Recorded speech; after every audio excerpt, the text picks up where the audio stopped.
But my life is good. Really good. I get to wake up every morning at 5 a.m. and make some soup. It's the best. I love it. I get to lay in a bed by myself all of my life.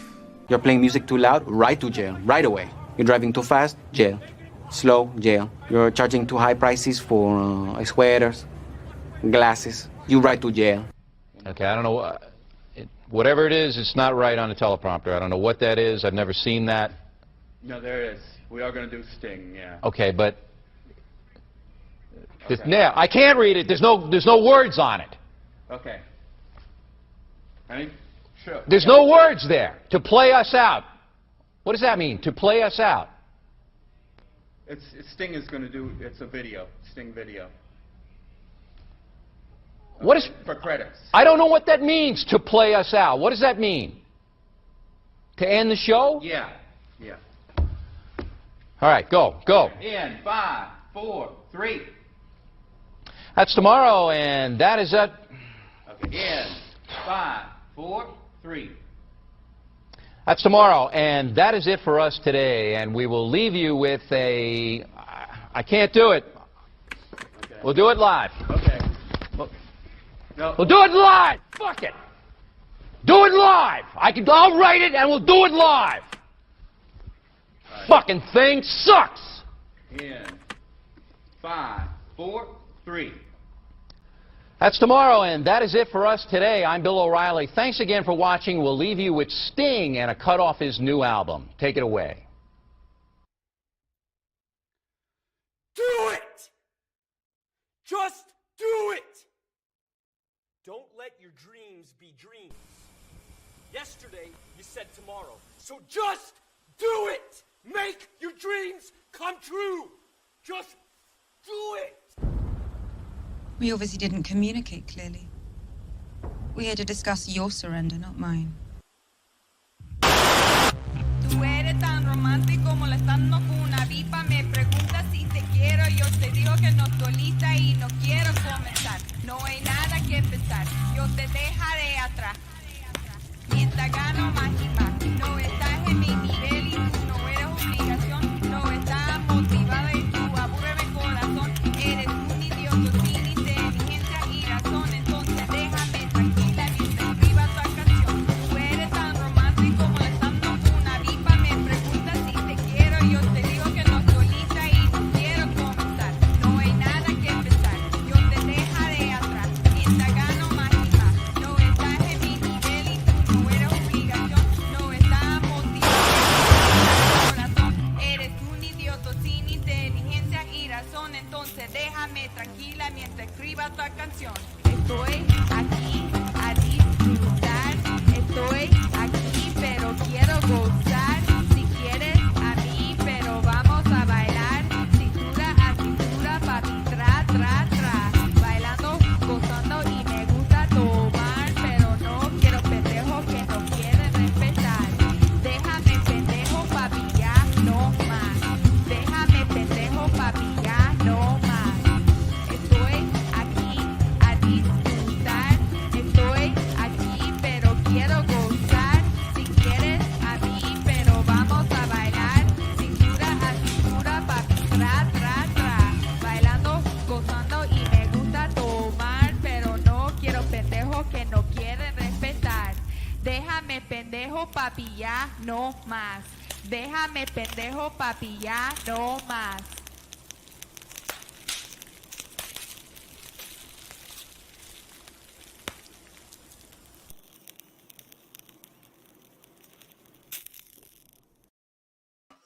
What is up, everybody? It is your boy Lou Martinez, aka Big Chief Burrito, live with you on a Wednesday. Mi Gente Show, live and direct from Chula Vista, California. Mi Gente Show, a proud sponsor of the San Diego Latino Film Festival. And we are very honored today to be doing more work for the San Diego Latino Film Festival as a media sponsor to promote one of the upcoming events this weekend. Personal news real quick before we get started. No dog cam today because our boy also had a little mishap. He hurt one of his legs. So if you hear him in the background complaining, He's not being tortured. He's just adjusting to his pain medication. So hopefully he'll be okay for the rest of the day.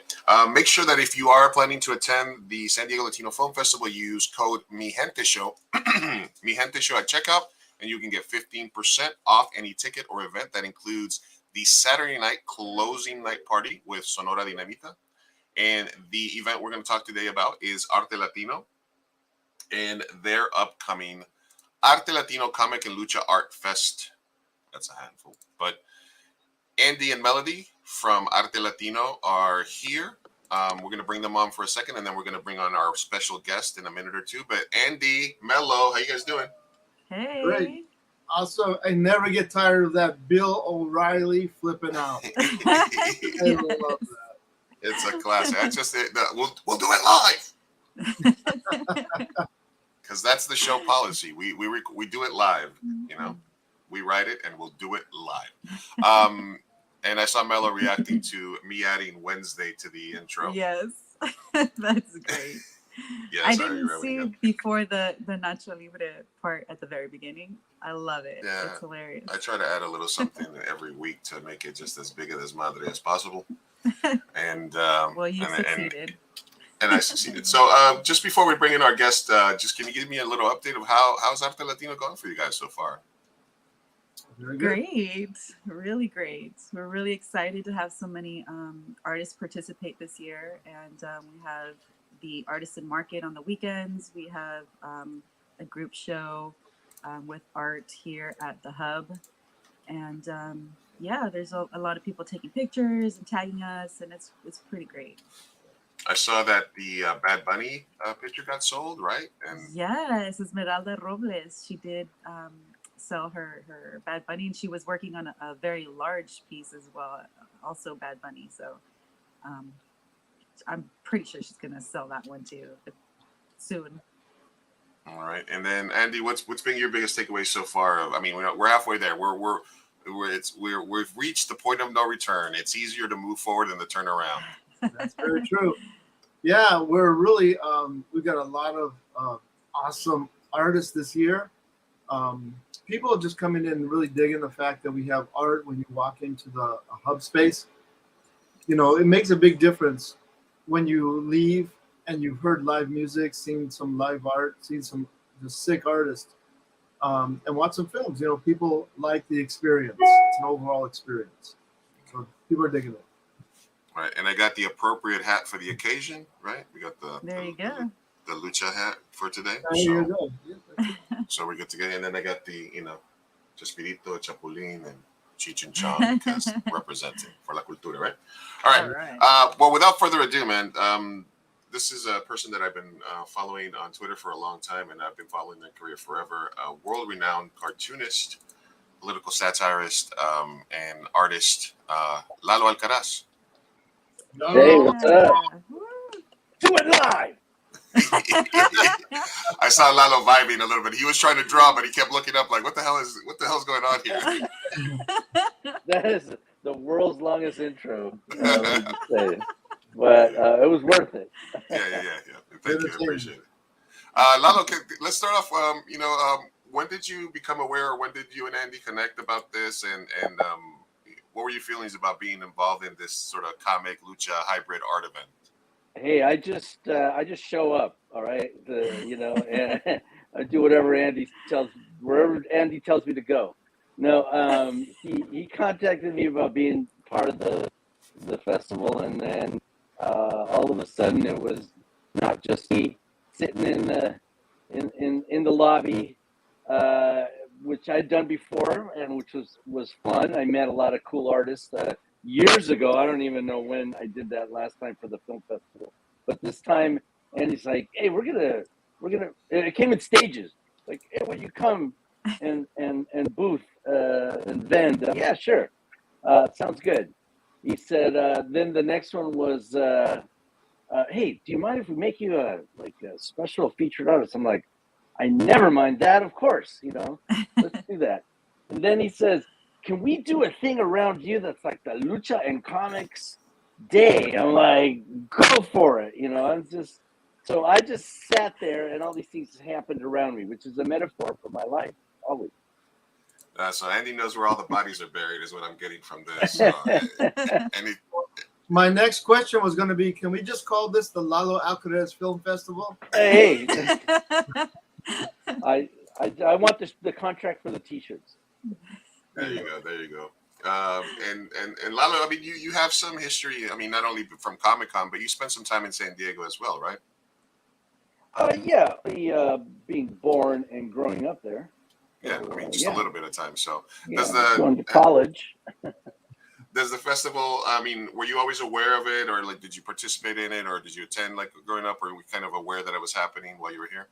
I don't think the festival is 59 years old, like I almost am. So no, but I did go a couple times, and yeah, I'm glad that they have, that there's such a good festival there in San Diego. And let me just tell you, SIGO has improved greatly since I left. It's always happened. They wait till I leave, and then they fix things up and make them better. So I'm not not coming back. So yeah, I'll come back for. Actually, yeah, I will be there on Saturday, and I'll be back on Wednesday, the 22nd of March. For the opening and panel discussion at San Diego State for my art show there, doing a pop-up art show called Please Forward My Hate Mail. And I was, and it's called that because that was my nickname at the Daily Aztec newspaper at San Diego State when I was the editorial cartoonist there when I was in college there in the late 80s and or mid 80s. I'm going to be showing some of my what happened to is the DEA breaking into your house? You should look that in. There's a raid at the mall. And so that was like I said, it was my nickname at the paper. I'm going to be showing some of the cartoons from back in the day and a lot of my new stuff. It's kind of an overall show of my editorial cartoons and a couple of comics from La Cucaracha, my daily comic strip that runs in the paper there and syndicated nationally. And yeah, so it's San Diego. Everything's coming up San Diego. Yeah. Nice, absolutely, man. And it is an honor for us to have you on the Gente Show, and it's also an honor to have you part of the festival this year. Andy, can you talk a little bit about, kind of what the event will be centered as you kept growing and growing around Lalo? What your goal is with the space that you and Melody are trying to create? Well, the idea originally was once we got Lalo in, and that's locked in, he can't get out, that we would build around him. So we wanted to do like almost like a mini Comic-Con type thing. And so we got a couple people who are who go to Comic-Con and they're comic book artists, and we got some lucha art. We just thought it would be a really great time and a place to start a whole new feature for the festival. And hopefully it'll be every year, and hopefully Lalo will keep coming back. And yeah, sounds like the next step, Lalo, is Andy getting you to commit to the yearly come down. I guess my March is booked for now. Marches are booked for now. Yes. Awesome. All right. Rosa Parra. Hey, Rosa, thanks for stopping by. She says this is incredible. Saludos a toda. Rosa Parra from Latinx Lens. Follow her on Twitter. Thanks for stopping by, Rosa. We're sorry we couldn't come down to the festival, but maybe you can come down for Saturday. Hey, you never know. Mello, tell me a little bit, how you feel about the event coming up. What was your role in it? What other artists can we expect to see? It's exciting. We have about 13 artists joining us and participating, and from all over. Actually, we have some from Mexico City that came just for this. I mean, not just for this event, but for the festival itself.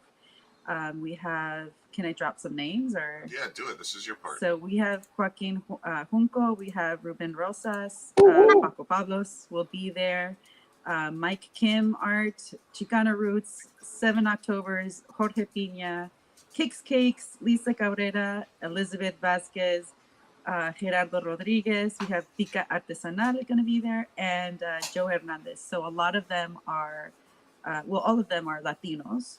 A lot of them are artists, so they will have their art display there and vending as well. Yeah, it's going to be a great event. Also, Melody de los Cobos is going to be an artist. Chicana Lily painting live? No. She's going to be there, believe it or not. I will be Chicana there, Lily? yes. No pressure. All right. All right, guys. Thanks everybody for stopping by and joining us. Make sure that you're hitting the like on that stream when you see it scroll by. Stop by, leave us a comment.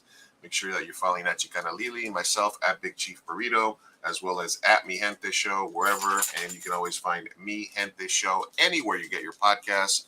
News and culture, reacting to news and culture from a Latino perspective. We're like every other podcast that reacts to news and culture, except it's hosted by two Latinos. So come give us a follow. And it's live. And it's live. We record it live, and then we post it to all the podcast networks the next day. So you'll be able to hear this audio. Hey, can I tell you something? I had a discussion one time with a young woman, and I was trying to explain that I do a radio show called The Pocho Hour of Power, which I've been doing in April. It's going to be 20 years that we've been doing this radio show at KPFK in Los Angeles.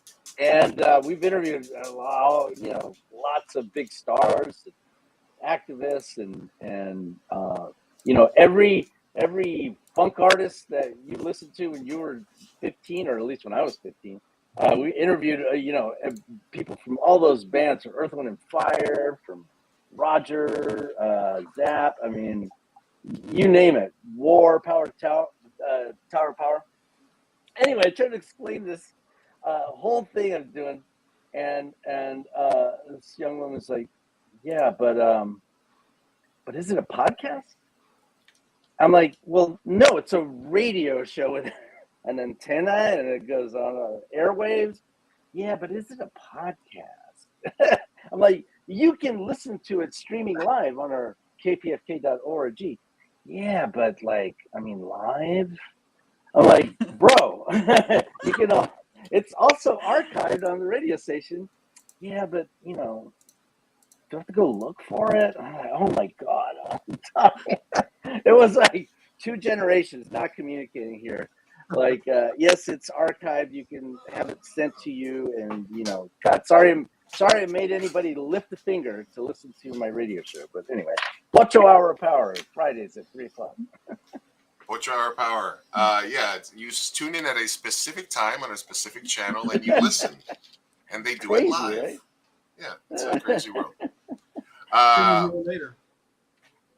All right, guys, we're live here with Melody, Andy, and Lalo talking about these upcoming Saturday special event, the Arte Latino Comic and Lucha Art Fest. There's going to be tons of artists. There's going to be tons of merch, I'm assuming. There's going to be photo opportunities, live painters.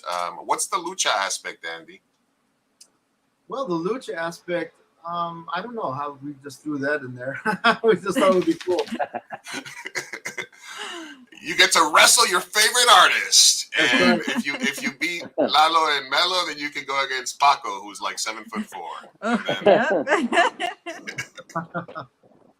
As Lalo fades into the background of his awesome. Oh, there he goes. That's pretty cool. That's a cool effect how he does that. I will be wearing my special COVID lucha mask that I just got. Can you see this? Oh yeah. Get down. Oh wow. Yeah. It's this is gift. Can you hear me at all? Because I sound really muffled. And then my glasses are fogging up too. But anyway, it was a gift from a friend up north in Sacramento who has these masks, and they're called luchamask.com. Yeah, luchamask.com. Wow. They're kind of cool. Half my headphones fell out, so let me fade out. There we go. All right, we'll give you a second there to regroup. All right, and let's jump into. I want to ask you a couple of questions just about how your comics. Obviously, you at the Pocho Hour. You start doing your cartoon La Cucaracha. That gets you some recognition. Do you feel that? And then when I started to become more aware of just your daily stuff was over the last sort of 4 or 5 years, kind of when all your political cartoons that started to get like retweeted and stuff like that. Was that were you always that political, or did being sort of having the last administration politically sort of activate a different part that sort of brought you to another level of that? Or Yeah, I was always that political because I grew up in Lemon Grove, and I saw how my Mexican immigrant parents, my mom's from Sinaloa, lived in Tijuana for 10 years, and my dad's from Zacatecas, and I just kind of had a sense of injustice very early on as a kid. And I remember, the first time I ever wrote, or I think I wrote a letter to, like, I want to say it was Channel 10, which I think I'm going to be on Saturday.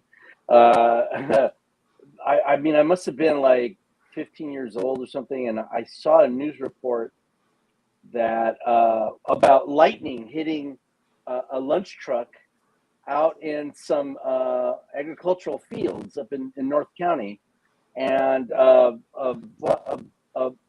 group of the farm workers, the campesinos there that were picking the crop, got hit by the lightning, and they all had to go to the hospital. One was like super critical, and they do this report, and then at the end of the report they go, "It is not known whether any of the victims were illegal immigrants." I was like, what does that have to do with anything other than Diego being racist and having to point out someone's immigration status? And that was my first letter I wrote to anybody, any sort of news, anything. And they actually wrote me back and were like, "Yeah, you're right. That didn't have anything to do with anything in the news story, and thanks for pointing that out." And I was like, huh, trip out, But I'd always been like that, and I just started using comics as a way to kind of express those thoughts and feelings, and see how if it could change anything, Yeah, absolutely. And you had some biting commentary all these years, man. Is there one particular sort of one that went viral more than others, or that got you some major feedback that you can point to, or do they all sort of blend together day to day for you? I've had big pieces that have been very influential, or man, I feel like I won at a slot machine. I know, right? In Vegas. My notifications here are going crazy. I apologize. How much did watching. I win? But no, I feel like there's a piece that I actually was going to go grab off the wall, but I forget. Migra Mouse was a piece that I did during the Prop 187 era, and we were all battling against Pete Wilson and hometown boy Pete Wilson. Have they taken that statue down yet? Because I want to be there when they do. Don't know. It's a good question. We got to find that out. Let's go take it down after the after party. You know where we'll be at 1 a.m. On Saturday. But that was a piece that got, it was before the internet. It was in the early 90s. There you go. Thank you. And it was something that people would reproduce on their own. They would redraw it and hold it up as a banner, and because we didn't really have email, or it wasn't that common, social media. And people would just reproduce it on their own and hold it as a banner during the marches, and I thought that was super cool. And that's one piece. Another piece I did was actually another mouse, Muerto Mouse, which I did when the Disney company had tried to trademark the term Dia de los Muertos, and so I did that cartoon, and that got a lot of play, and I'll take a little bit of credit for making them retract that trademark application. And then eventually, a year later, hiring me to work on the movie Coco as a cultural consultant. and then winning the Oscar for that. But yeah, so there's some standouts. I got a couple of greatest hits. I like how you casually threw in the Oscar win at the end. You know? Oh yeah, sorry. It's just, and then of course the Oscar. No, and I was looking at that this piece that he just did, the Latino presence at the Oscars one, which is brilliant. Obviously very brilliant. Yeah. What is it? What is the process from concept to publishing for you these days? Is it like do you like wake up, grab your coffee, read the news, check some sites or something like that, and then, or do you like wake up with the idea in your mind? Or it depends. I mean, sometimes the thing will just pop in there and will be there overnight, ready to be put on paper or put on my iPad. Let's see that. And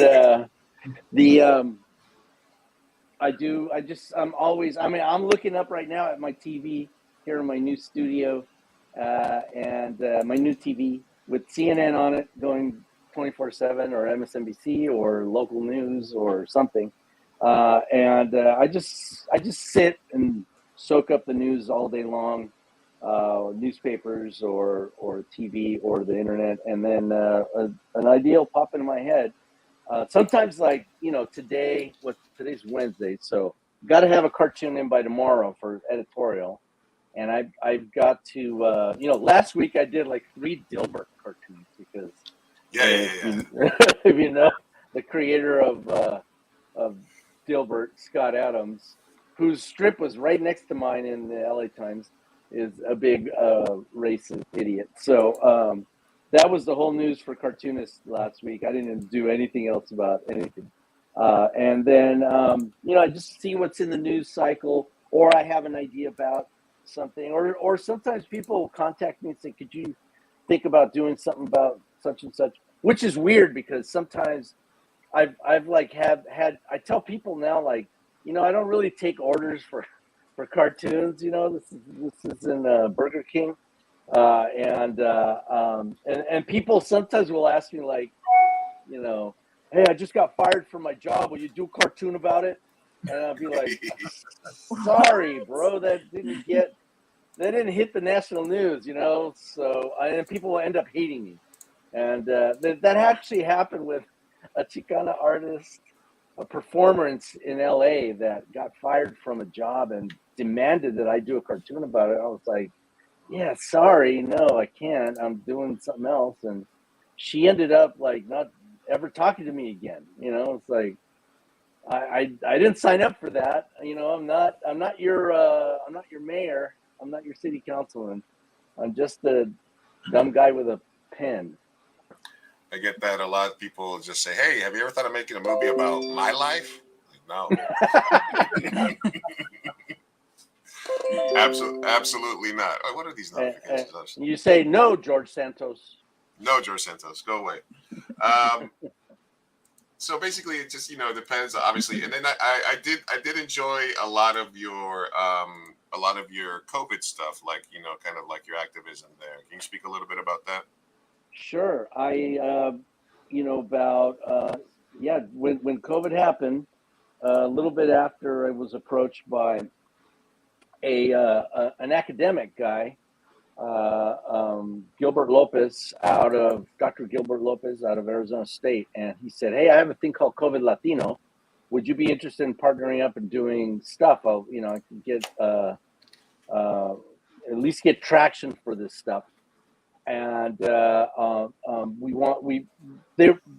many agencies or whatever, they were doing outreach to Latinos using Latino artists, but a lot of the art was kind of like, normally, I mean, it's better than the normal stuff, which is like clip art. Like state agencies will use the kind of blandest, most vanilla, whack clip art that you can Google on Google Images and then make an ad for everybody, or when they try to do one for Latinos, they'll use like a loteria card or a luchador, and then be like, okay, we did our job. But this COVID Latino really wanted to focus the work towards the messaging on COVID, on protection, just the basic stuff that, you know, we all went through, safety stuff, to farm workers in the Central Valley. This academic guy, Dr. Lopez, was from the Central Valley, and he said, we want to focus this on, there's a piece that my assistant, the great Junco, Joaquin Junco, did, and this is one of the best ones. I hate to say, man, he can draw so well, and it's a really nice piece that I art directed, of course. But we did a series like about, I don't know, 15 pieces for that. Then one day he says, hey, these are going great. We're doing them English, Spanish. He goes, hey, I want to do some animation. What do you think about that? And I said, hell yeah, listen. And that's how I got like my first credits directing animation. I got a bunch of pieces. And then we did one that was, he said, want to do a kind of a crazy one just, you know, for the barrio. I said, all right, let's do Super Vaccine Vato. And because I had a character called Super Vato from La Cucaracha, and I said, let's do that. And so we did a crazy one where he's he's like a veterano superhero. He's a little bit out of it. He has superpowers, but he uses them to, like, get a 40 from across town or something, like he kind of misuses his superpowers a little bit. But we made him like a superhero that comes in and threatens you if you don't get vaccinated and stuff. And there it is, Super Vaccine Vato. It's kind of funny and irreverent, and we had a great time doing these. There's Tio Rigo, that Theo that we all have, that's like kind of a stubborn right-wing jerk, like doesn't want to do anything, and doesn't want to help other people. And so finally Super Vaccine Vato, shows him the way, right? So then we went on to do stuff for the California Department of Public Health, and doing like COVID stuff, reaching out to Latinos and to youth, and from there we went to we did the drought, man. We're doing everything now, man. I think I'll do a PSA for world peace any day.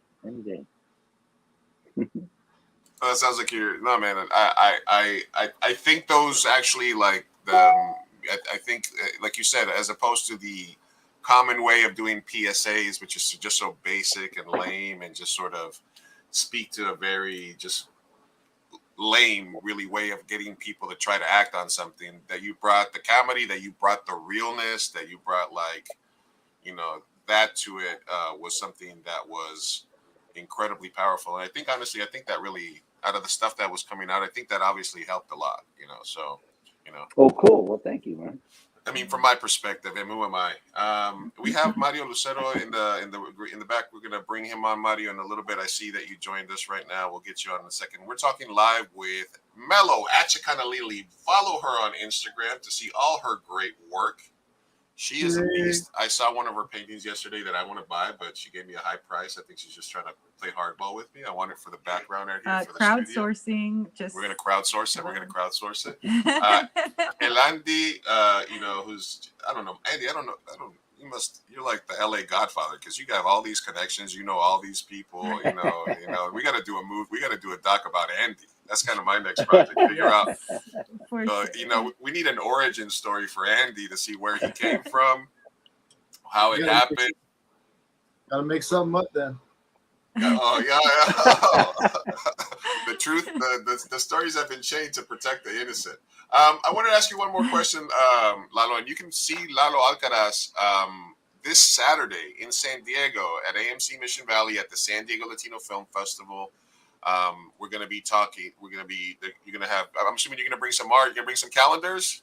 Oh, I'm going to bring a little bit of art, yeah. A little bit of art, a little bit of calendars, a little bit of cucarachas. I'm going to bring, I have beautiful gallery quality prints that you should come and buy. Encourage the community to become art collectors. I have limited edition prints of lots of new work. I have classic ones. I have the old posters I used to have, like the the laser print ones. I'm going to have all kinds of stuff to sell and sign for you. And I still have a few calendars left. It is March, but I'm still selling calendars, but I have less stocks left. So if you want to get one and you didn't order one during the year, now's the time. Lalo Calendar Day is always a very important day on Twitter when people That's try right. to jump on top of each other to get through.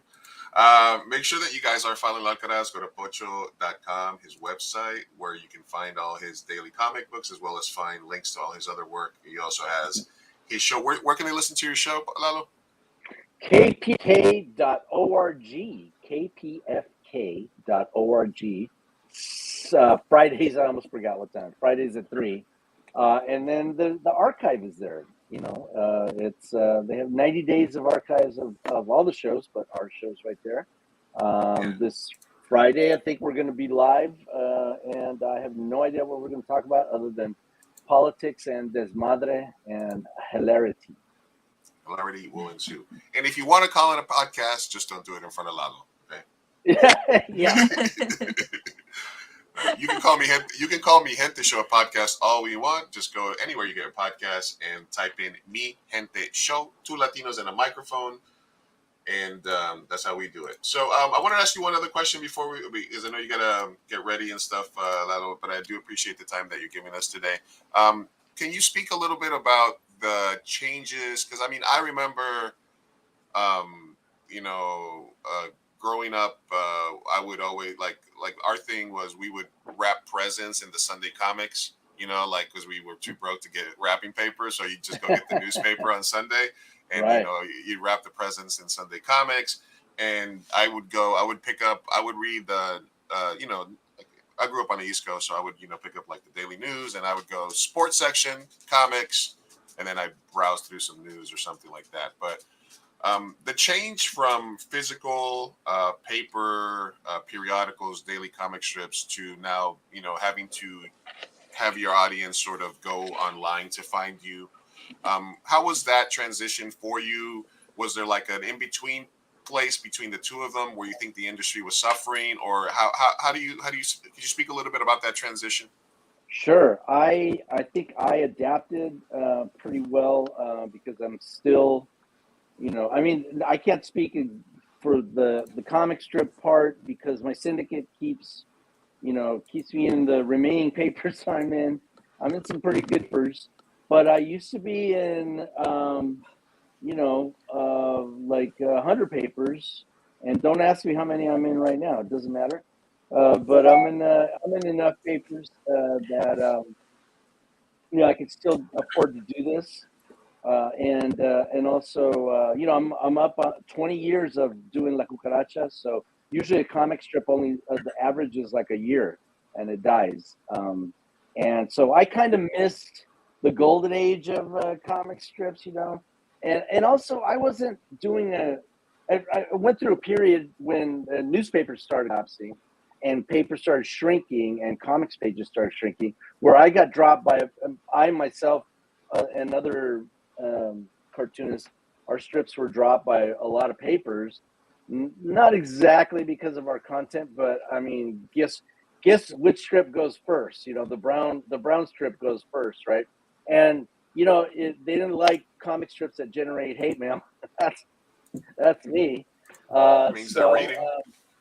Yeah, I wasn't trying to do happy, comics about being a taco or being a talking dog or whatever. I was doing stuff about reality, and it's a hard climb. But also at the same time, I was doing editorial cartoons, and those clients dropped off. But I'm still syndicated doing that. Still can survive on that, and I just decided I'm just going to send all this stuff out free also on social media. And that's how I kind of really reach my audience, like the syndicators can only reach certain, segments of people that read newspapers still. And you can go to gocomics.com/La Cucaracha or /Lalo Alcaraz. You can get my comic strip free sent to you every day. But I thought, no, you know what? I got to develop online presence and just be, and also draw comics like, you know, on the spot, you know, like for when I had the idea for the Oscars cartoon that you showed earlier. I mean, it was like, oh, good. I got a good idea, and it's like 3 days before the Oscars, perfect timing, and the thing goes viral online.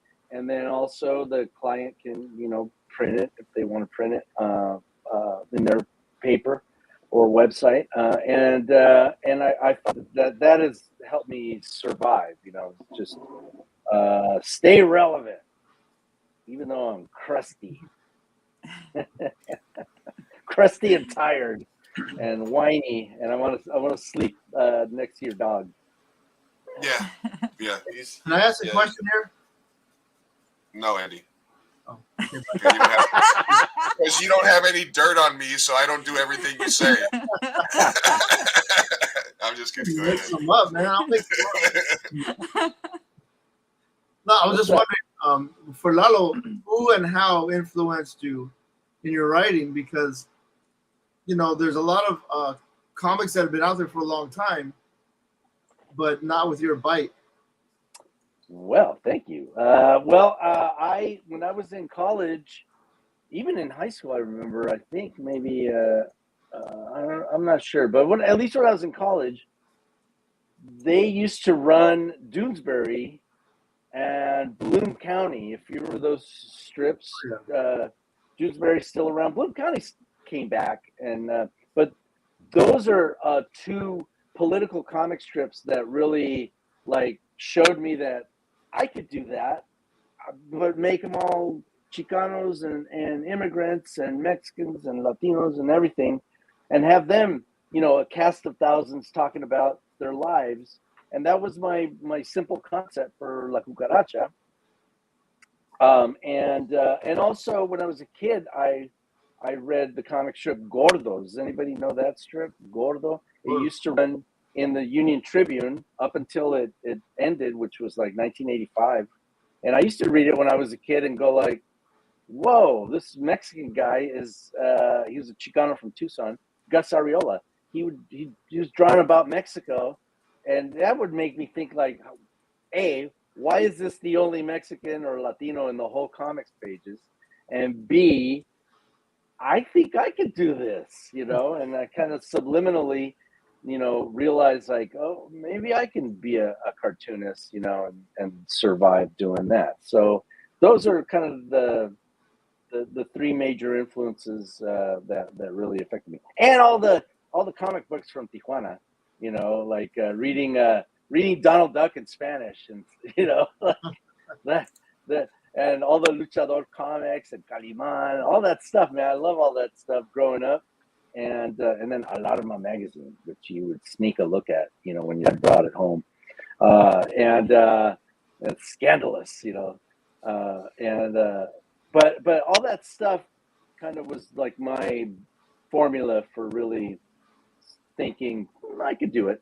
Oh, and then I would see cartoonists in the editorial pages, like say the Union Tribune, like used to be a guy called named Steve Kelly, who's kind of conservative, and who one day when I was like in college at State, I was probably 21 years old maybe, and I crashed the cartoonist convention in Point Loma, it was out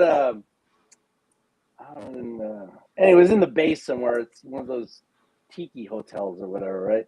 And I crashed the convention, and I went up to Steve Kelly and I told him, "You're racist," to his face. I go, "You draw racist stuff, man. You should stop. You should not do that." Oh no! How can I be racist? Blah, blah, blah, blah. Anyway, Steve Kelly's not here, and he's in New Orleans or something now. But anyway, and now we're members of the same editorial cartoonist group. And one time I went up to him, like, "Hey, you remember when I called you a racist?" He's like, "Oh, I don't know. I don't really remember that." I'm like, and then he goes, "I told you I can go on for days, right?" Oh no, you're good. You're good. And then he tells me, "How can you be racist? You know, he's still on that tip, right? How can I be racist? I go to Baja and donate money through my church to the poor kids in Baja. And I'm like, Yeah, sure. can I cuss on here? Can I? Yeah, absolutely. Oh yeah. Do So it live. you know, it's like whatever, you know.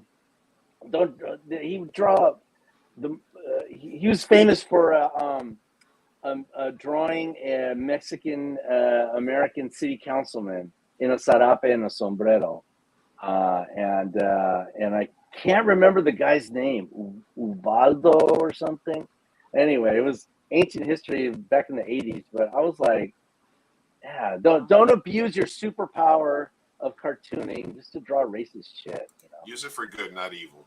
That's So his correct. answer was, I can't be racist because I have a racist friend, that kind of stuff. That kind of thing. So I got a Mexican friend, so I can't be racist. I ate tacos yesterday. I can't be racist. Yeah. My driver's a black guy. I can't be racist. Bro, this guy, one quick story too. Like, there was this guy, and you met this guy. This guy sent me a hate letter, but it wasn't a hate letter. He sent me to my P.O. box. He is an older white guy. He sent me a 1970s porno magazine, right? As if made it look like I ordered it through eBay or some shit, right? And he was, because my P.O. box address looks like an apartment, right? Like, it's not box and 156, it's number 156. And so I think he thought he was going to get me in trouble for ordering a porno mag. He sent me his crustiest old 1970s porno mag, and the guy that owns the P.O. box is like, "Yo, bro, you gonna use that?" I'm like, "Here you go, man," because that guy was from the 1970s and he was crusty too, right? He was an old surfer dude. but the point is, the guy that I had offended, you know, he was like writing me hate mail and, you know, whatever about the comic strip or whatever. He's from San Diego. He's one of those white guys that's like a racist, light up the border, anti-immigrant asshole, but he lives in Baja with his Mexican wife and his 3 Mexican kids, right? And that's a type, right? That's like a type that I met dozens of these guys over the years, and then they found me, and they really hate, like, they hate what I do. But this guy went over and above, and my buddy ended up with a nice classic 1970s porno mag. Oh, man. So, right. yeah, I generate a little bit of hate. All right, guys, we are live here with Andy and Melody from Arte Latino, San Diego Latino Film Festival, happening now till the 19th, AMC Mission Valley. And I'm going to say this because people ask me, are the movies all in Spanish? They are some in Spanish, some in English. All the Spanish movies will have subtitles. Don't be scared to read. And you can catch, there you go. There you go. Oh, whoa. Wait a minute. Who's that guy? It's a little guy I'm working on. Oh, man. And you can catch Lalo Alcaraz. You can go to pocho.com, his website, gocomics.com to catch him. De La Cucaracha. You can listen to him live on Fridays at 3 p.m. And he will be selling merch, signing autographs, taking pictures with the fans on Saturday at the Lucha event. Make sure that if you are stopping by, I see you guys lurking there in the chat. Make sure that you like the video wherever you're watching it, whether it's on the San Diego Latino Facebook page, on the 2 a.m. Burrito page, or on the Mi Gente Facebook page. Share it with your friends so that they can see the VOD after we get done. And make sure that you come out to San Diego Latino Film Festival. There's another comic that I was laughing at, the Space Force one. Oh. We just wanted to check out your tacos. Obviously, Lalo, as somebody who was in San Diego and LA, San Diego Mexican food clearly superior, right? You can close that debate right now, can't you? You know, it's gotten better over the years. Let me just say that. Let's get better. Oh, which one, LA or San Diego? San Diego's gotten Okay. better. Oh, well, okay. Wait, a little controversy. But you know what? I can't find a machaca burrito. Oh my God! In LA that can come close to San Diego. Oh God, I want to go. I want to machaca burrito right now after you said that. But I need to be convinced on the tacos. You know, maybe tacos, but burritos, San Diego for sure. Maybe. Right. All right, and you can go to SDLATINOFILM.com to catch the entire schedule. Closing night party Sonora Dinamita. I myself, as a filmmaker, curated all the comedies. So if you're here on Friday, go catch the Hay que Reírse Comedy Showcase. Friday at 6:45 p.m. A ton of great Latino comedy shorts. Please come out and watch. And then the closing night party, Lucha Event, Sabrosa Latino Orchestra was opening night. Sonora Dinamita on closing night. And we were live here with Melody Andy. I think my comic influences growing up was Condorito. Yeah, because the old Condorito magazines were like my favorite. Condorito. The plop. Oh, plop. That's Plop. the punchline every time. My dad used to always bring those to me. And obviously, Far Side, Calvin and Hobbes, etc. Those were those are the great series. So much. So again, Andy, Melody, I know you guys got to get back to work preparing all the art today. What's happening today and tomorrow before Saturday at Arte Latino? We have live artists every single day. If it rains, which it's pretty wet outside, so we'll probably just bring it inside the festival hub, but we'll have live artists here. Yeah, and we have the art here as well, so people can come in and take pictures actually with the immersive mural that me and Esmeralda Robles did. And yeah, it's fun every single day. Live music every day. The Latino stage? Of course. Yeah. Halfway point, man. Get this FOMO feeling out of your gut and go to the festival, go watch a movie, support Latino art, support Latino culture, comics, the whole shebang bang. Don't be a Mexican, be a Mexican, all that good stuff. Don't be one of those people that gets in the door and then closes it behind you. Support our culture, and Lalo, again, man, an honor to have you with me on the show. Thank you. I hope you had a good time, man, and we'd love to invite you on at a future date when you got something to promote. Just hit me up, and we. Well, you know when I have something to say.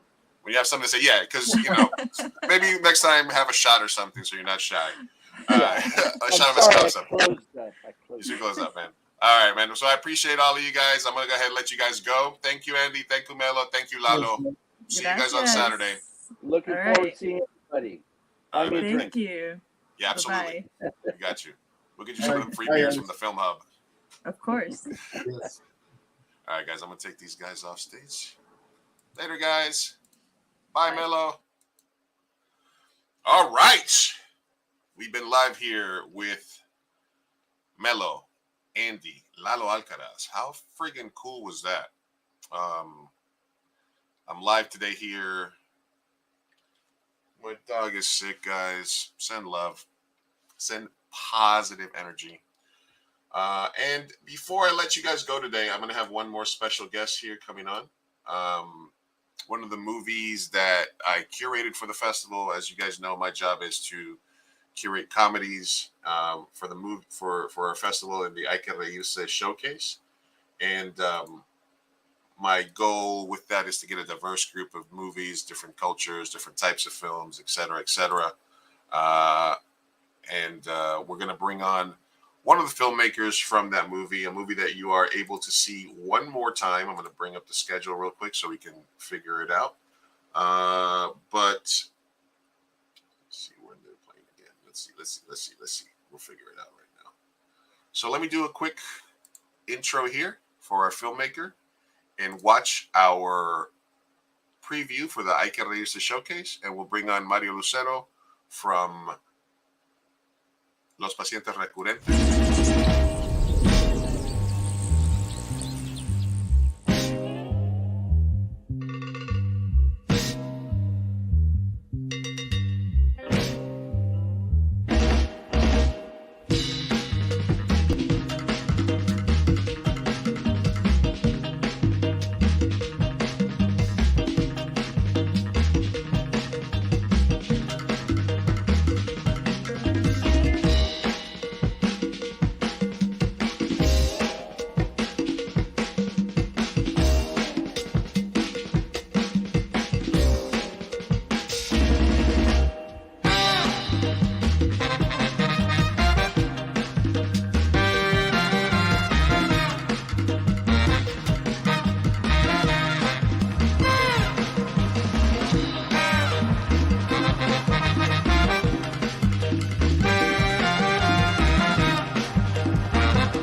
Mario Lucero, Biogard.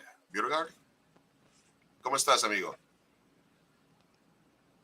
¿Me escuchas? Mario, ¿estás ahí? Can you hear me? Yeah, I can hear you. Can you hear us? ¿Nos escuchas? No, I can't hear you. Okay. We'll give you a minute. We'll give you a minute to figure that out. Check. Let me see. Let me send you a private chat. Check your setting. Let me refresh the you link. Do that. Yeah, go ahead. Refresh that. We'll see if we can get you on. Let's vamp. Let's watch the trailer. All right, we're gonna watch the trailer while you connect. All right, we're gonna watch the trailer here for the movie while Mario connects.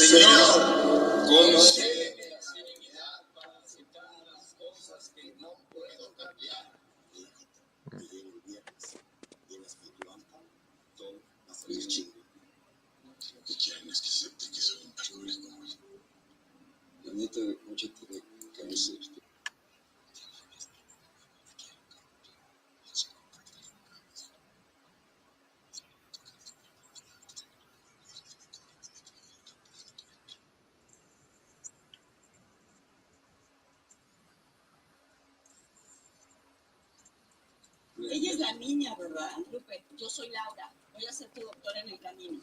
No entiendes la condición de Lupe. A ver, Ruco. ¿Los escuchas, Mario? No sé qué puedo fumar sin culpa. A ver, rápido. No. A ver, mi general.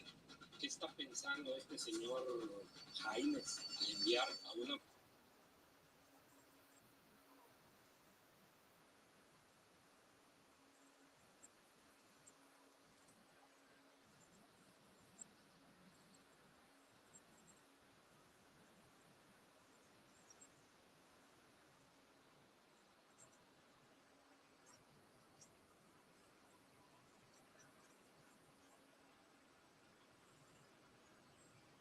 Que no sé quién sea más ojete, Ruco. Yo que digo la verdad. ¿O ustedes? Que le dicen puras mentiras y la tienen con falsas ilusiones a la pobre escucha. Sí, paramos un momentito para hacer oración, como usted indicó.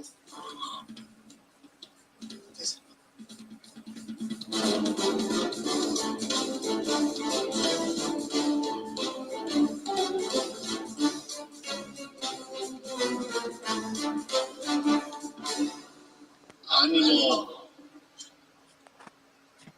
A ver, Mario, ¿nos escuchas? Can you hear us? We can hear you. A ver, habla un poco de la película. Sí.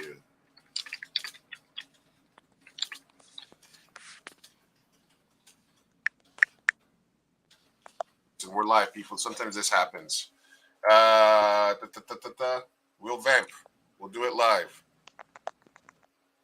Ok, sí, no puedo escuchar, pero les voy a platicar un poquito de la película. ¿Está bien en español o en inglés? ¿Qué es mejor? Como quieras, whatever you want. ¿En español? ¿No? En inglés, lo hacemos en inglés. Okay, well, thank you, Luis. Unfortunately, I cannot hear. I'm on the street right now. I'm in my car, but I'm here in San Diego, talking about Los Pacientes Recurrentes. Thank you for the time. It's a dramedy, a road movie dramedy about as you could see in the trailer, about a group of addicts in rehabilitation that had to make some 8-year-old girl dreams come true. She's dying of cancer, and she only wants to go back to her home place, to her hometown. So these people get involved into this kind of treatment for rehab, and they have to take her to her hometown in Chiapas, that it's southeast in Mexico. And it seems that it's going to be a really dramatic story, but the thing is that we just work it out to make it as a comedy. So it'll fit perfect in a dramatic comedy genre. It's with some great actors: Hernán Mendoza, Sofía Alexander Katz, Mauro Sánchez Navarro, and this all group of actors. I mean, they're just taking charge of the story, and they handle the story so very well and so very beautiful. that I'm sure you would like it very much. This we had a screening this last Sunday, and we're gonna have another screening this next Thursday at 7:20 p.m. And well, and that, we're just very grateful to be here in San Diego and just to see you. I'm gonna be there in the digital cinema. It's gonna be on the digital cinema, and I'm gonna be there just to be with you guys. I mean, whoever wants to see the show, and if you have any questions or just to talk a bit about the film and just to hear your impressions, I'll be humble and I'll be glad to listen to them. Absolutely. If you can write something there you go. Okay, yeah, the casting, it's a wonderful cast. We had as I said, we had Hernan Mendoza, that you might know them for Después de Lucia and all these wonderful films that he have done. He's a theater actor. He started as a theater actor, and now he's doing a lot of TV shows and a lot of movies. Also, Sophie Alexander Katz, she's a wonderful actress. She's been around for like a long time. She's very young, but she's been around for a long time. Mauro Sanchez Navarro, who plays this wonderful character that makes the comedy out of it, and he's a junkie addict in the movie, and he just keeps getting all the people in trouble around the trip. And he's a very funny character. Also, we have Monica Miguel. For probably those that aren't that young, probably they remember Monica Miguel for TV shows, telenovelas in Mexico, and some films as well. And this was her last movie. Monica has been doing have done approximately probably like 70 or 80 movies in Mexico, plus a lot of telenovelas. And we had the fortune to have her in this film. This was her very last movie, and we pay a tribute to her at the end credits of the film. We have Eligio Melendez, and we have this wonderful girl, this 8-year-old girl, Paola, who plays Lupe, who plays the indigenous girl with terminal cancer. And she was the only one who wasn't an actress. She was the only one that I cast her as a girl with no acting career. She was from the community where we filmed the very end of the movie. So she was actually from there. And she plays a lot of emotional scenes in the film. You watched the film, Luis, so you must know that she did a wonderful piece in that area. El Ñoño.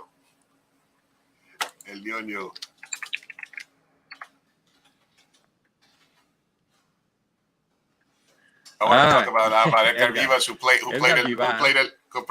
Ñoño in El Sabio. Yeah. Well, not such as Ñoño right now, because he's actually very thin right now. Yeah. I know, very slim, and we have the fortune to have him. He's actually, everybody knows him as Ñoño and El Señor Botija, El Señor Barriga, and the Botija, and all these wonderful characters from Chespirito. But he actually is a great actor. It's a man that does a little bit of good acting plays in the theater in Mexico. He works a lot in Colombia and Brazil. He actually speaks a very good Portuguese, and what he plays here is the man who actually gathers everyone, and the man who actually plans this whole trip. And it's very interesting because he's in the movie he's the director of the clinic, and he has this crazy idea to gather all these dysfunctional group of people to take this little girl back to her hometown. So it's actually a very crazy idea if you see it that way.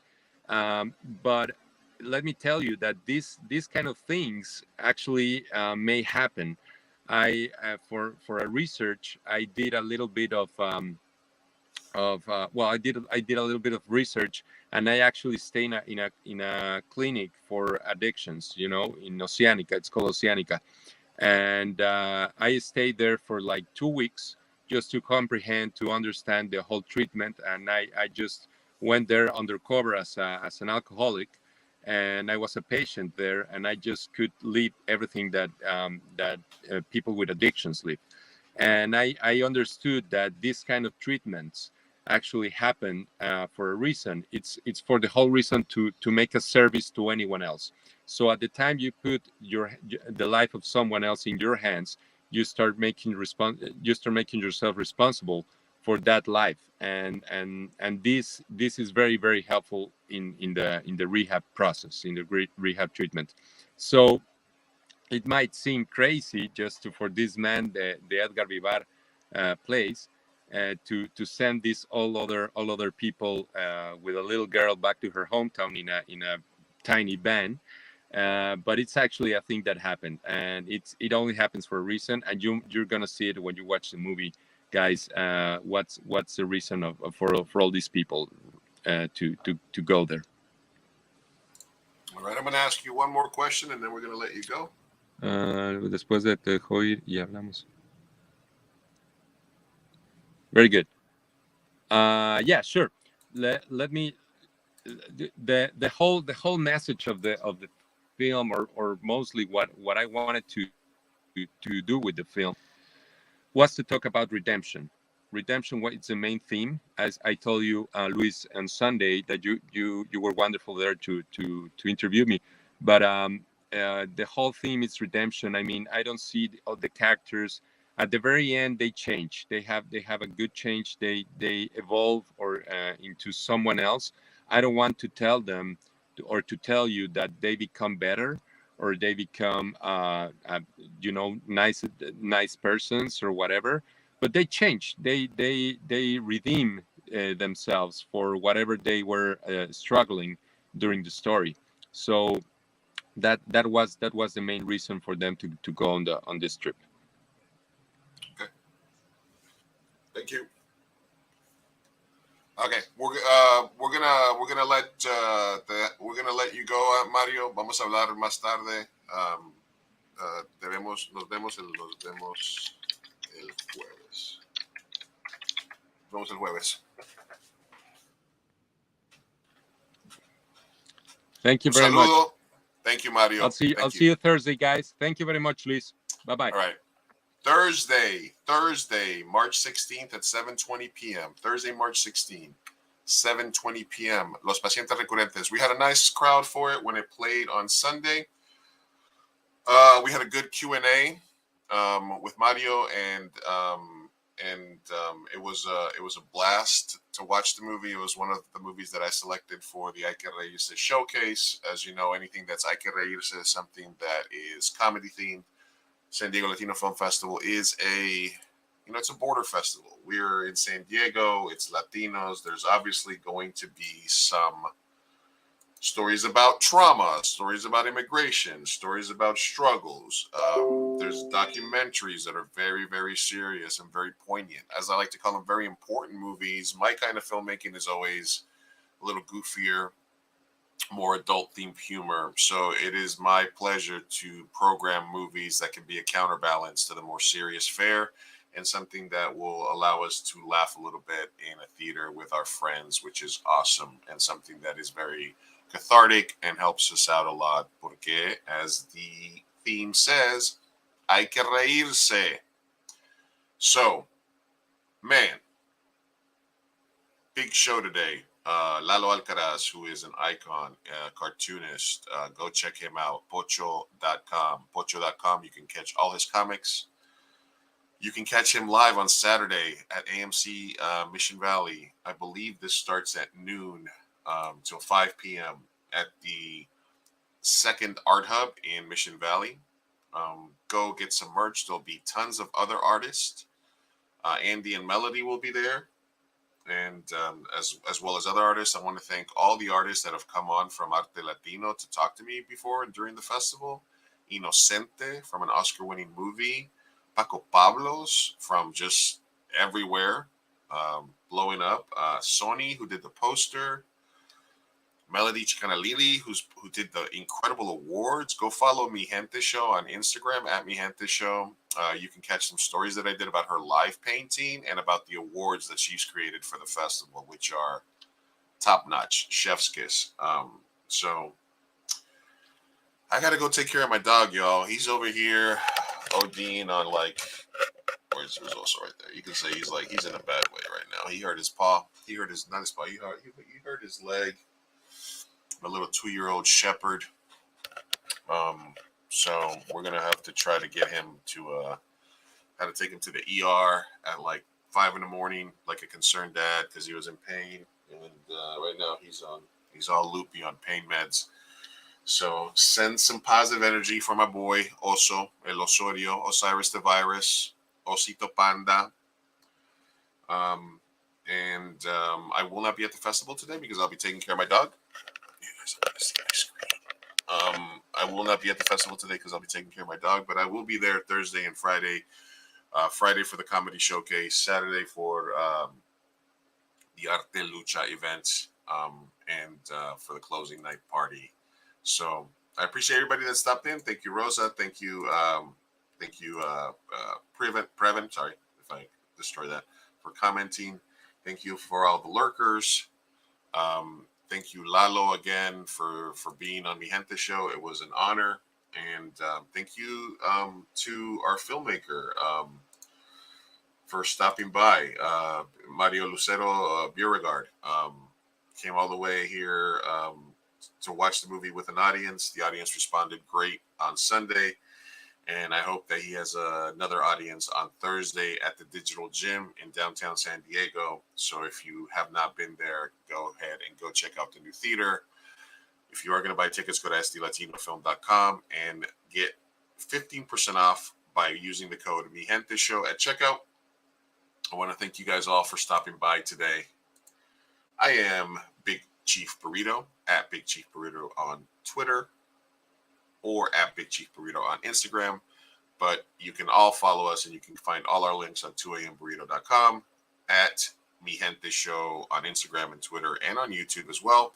And one last time, anywhere you get your podcasts, Spotify, Apple Podcasts, iHeartRadio, Pandora, what have you, type in Mi Gente Show.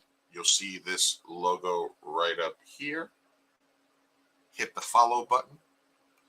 Hit the subscribe button. Listen to a couple of episodes. Give us a rating. It will all help out tremendously. Elbow cough. And it's going to help us out a lot. So I appreciate you guys for stopping by. I'm a little out of it, but the show must go on. So we powered through this interview. We did it. Keep supporting the festival this week. Love you guys. Big Chief Burrito. Out.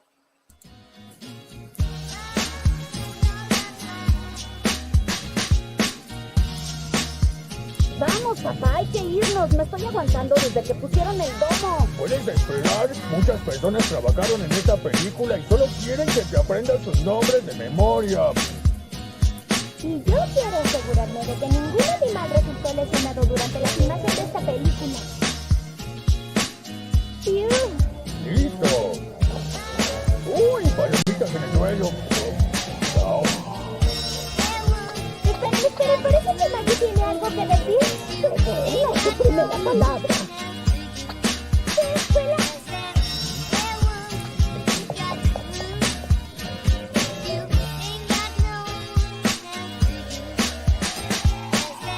¡4 años de escuela de cinematografía para esto!